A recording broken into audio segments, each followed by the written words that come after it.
Welcome to our module on citizenship. Produced by CalTAP and presented by Swords to Plowshares.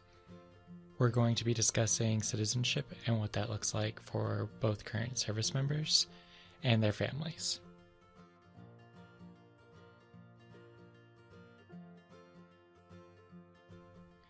Members of the military who are currently serving or who are veterans qualify for expedited citizenship under the Immigration and Nationality Act.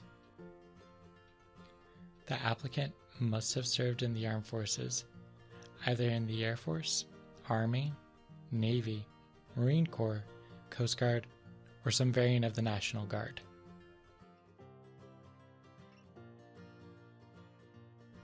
The applicant must be of good moral character, have knowledge of the English language, have knowledge of U.S. government and history, demonstrate that they are attached to the principles of the Constitution by taking an oath of allegiance to the United States, pass a full background check before basic training, and complete 180 days of service before receiving a certificate of honorable service.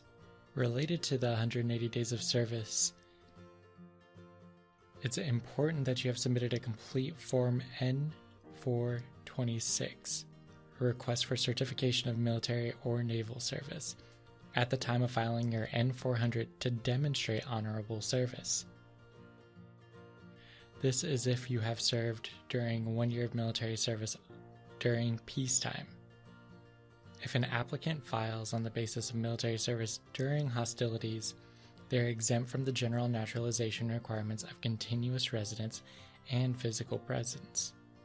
When we say honorable service, both honorable and general under honorable condition discharge types qualify as honorable service for immigration purposes.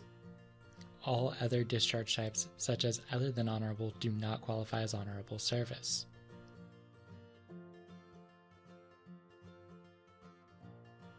Now we are going to go over citizenship for family members of veterans or current service members.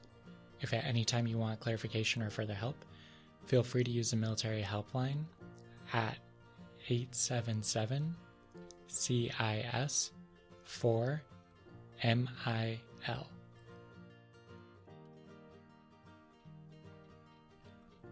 First point, the applicant has to be the age 18 or older.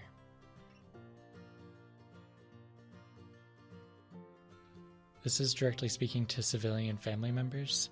They need to be able to establish that you're a U.S. citizen who is or will be regularly stationed abroad as a member of the U.S. Armed Forces for a period of 1 year or more. And that's important, especially when we think about typically there's physical residency requirements for naturalization within the U.S. And there's certain things about being a spouse to a service member that can help when it comes to those requirements.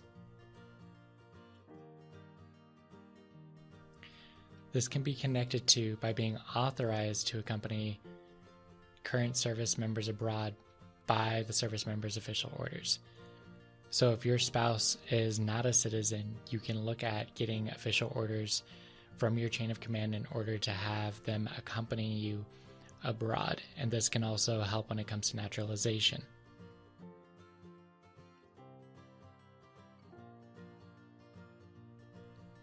It is important, though, that even though we do talk about these moments where you might be abroad, you or your significant other, is important to be present in the United States as a lawful permanent resident at the time of your naturalization application interview.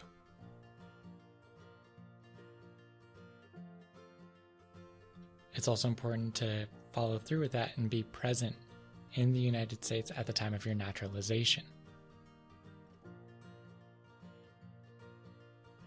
For the family members seeking naturalization, they have to declare in good faith an intent to reside abroad with their citizen spouse, to reside in the U.S. immediately upon the citizen spouse's termination of service abroad in the military.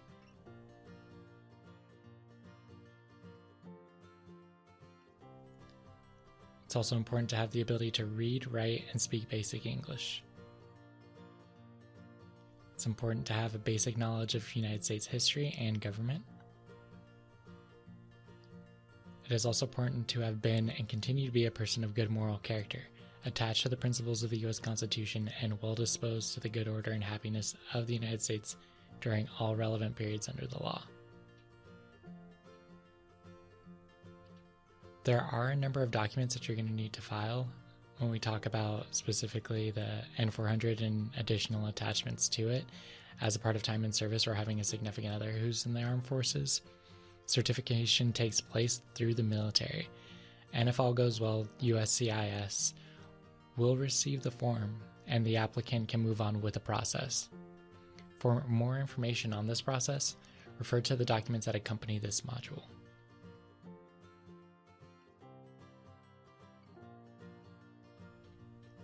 Again, here's the USCIS military helpline. It's a toll-free military helpline to be able to help talk about these issues for current members of the military as well as veterans.